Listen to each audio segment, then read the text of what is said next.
Hear that alarm going by? Right when I start a video.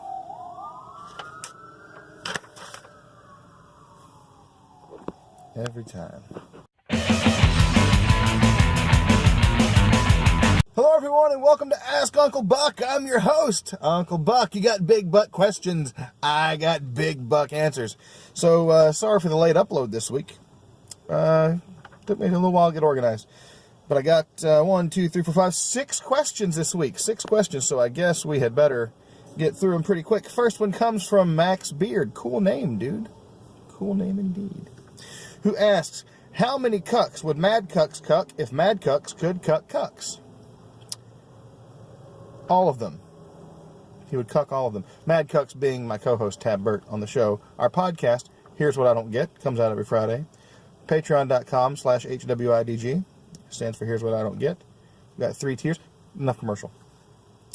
Mark Humes, who has given me some great questions in the past, asks, why is it that deer jerky is so good? That's a good question, man. I don't really know. I've had some really great deer jerky. I have made some really great deer jerky. My camera is acting weird. It's sitting funny, and it's driving me crazy. Deer meat can taste fairly normal. It's got a little bit of a twang to it if you're not used to it. Despite, you can soak it and make it taste really great.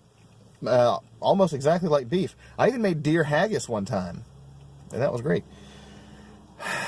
But for deer jerky, it might be because somebody had a hand in it. It's like homemade because, you can get store-bought deer jerky, but everyone's going to get homemade deer jerky. A dude who goes hunting, or you went hunting, and either you had someone turn that meat into jerky for you, or you turned that meat into jerky. And if you made it yourself, that makes it extra good. It's got that little taste of home, that little bit of love to it. So I assume that's why deer jerky's good. Raph Eduardo, hey buddy, says, just talk about cute dogs for a few minutes. No. Clay Early, who's had he asked a question about our traps game. That was a good video. Thanks, buddy. He writes in, what's the most awkward thing that's happened to you on a date?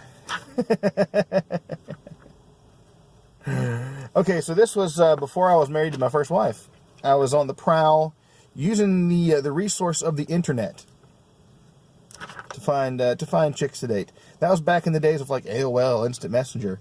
I don't even remember how I ran into most of the chicks. I think it might have been the Yahoo singles thing. Yahoo had the singles. So anyway, there was this chick. We chatted online for a while. She seemed cool. We met up. Turned out she was kind of a play in the field kind of chick. And at the time, I was actually looking for a relationship.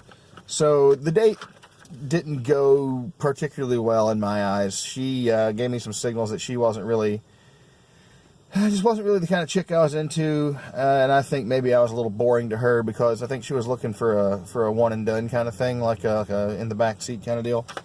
And get off of me, fly. At the time, I wasn't into that. Good little Christian boy.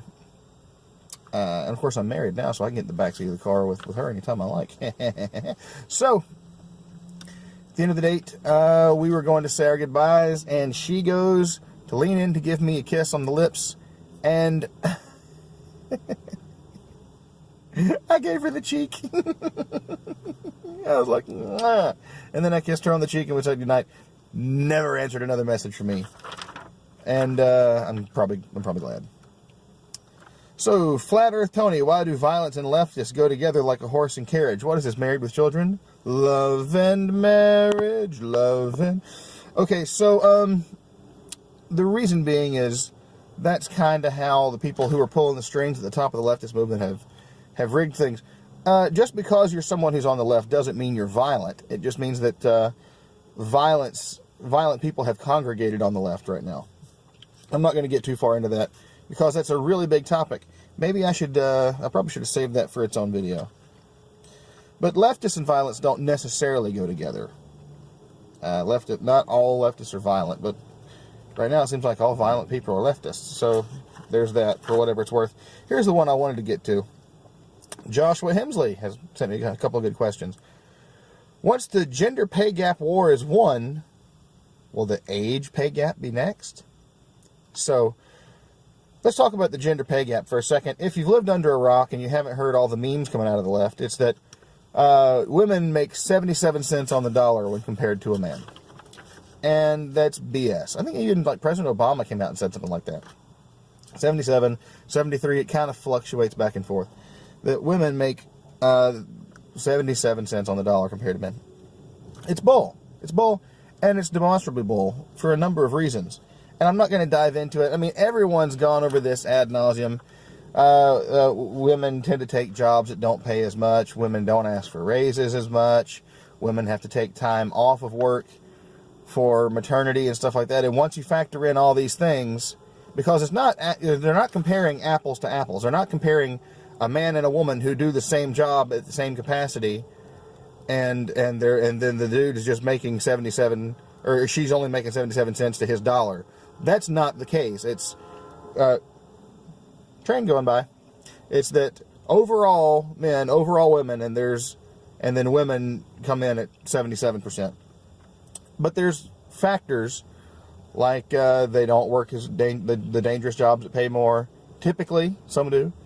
They're typically less likely to ask for a raise, where a man might ask for a raise. Women have to take time off, so that cuts some of the percentage out. The remainder of the pay gap comes down to like 2 or 3% tops. So if you want to chase down that 2 or 3%, like there might be 2 or 3% of sexism left in the world. I don't know, but I kind of doubt it. There's probably some other thing that we just haven't figured out yet. So that being mostly debunked, and people starting to like realize there's nothing they can push there, what's going to be next?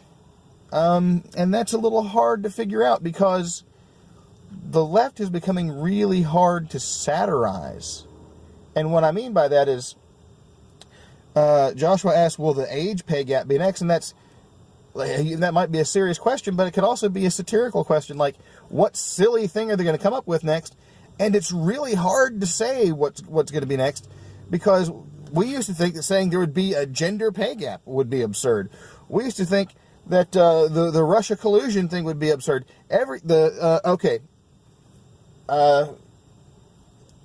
The social conservatives used to say, okay, you make gay marriage legalized, which I have no problem with. The next thing you're going to do is they're going to start saying that it's okay to be a pedophile. Well, all of a sudden, like that was a slippery slope argument and people said, well, that'll never happen. Like you're just being outrageous. And now it's starting to happen. Now there are people saying like don't be a pedophile shamer. Like it's impossible to gauge where reality stops and satire begins, and that's why I can't really answer the question, because every time you give the left, like, satire is this hurdle that you tell them, don't cross this hurdle. Like, this is ridiculous. This is, like, maybe your argument now is dumb, but this is ridiculous. And every time we set that hurdle, they jump it. Every time we set that hurdle for the left, they clear it. Like an athlete. They get a running start, and they bound right over it. They just vault over everything. So I don't know how to answer that question, because I don't know what's next. I don't know. I could, here's the next pay gap. The animal pay gap.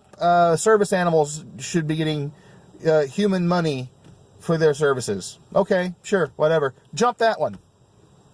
I don't know. I don't know what's next. And it's impossible to say. And that's a sad situation. So now maybe some leftists will come and be violent on me for pointing out the craziness on their side. I don't know. I'd like to hear your theories in the comments below, either on Facebook or on YouTube, or hit me up on Twitter.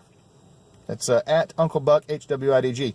So anyway, let's hear your thoughts on it. I don't know how to answer that question, and I kissed a chick on the cheek during a date. This has been Ask Uncle Buck. I've been your host, Uncle Buck. You had big buck questions. I had big buck answers. I'm about to sneeze. Excuse me. We'll catch you next time. Bye-bye.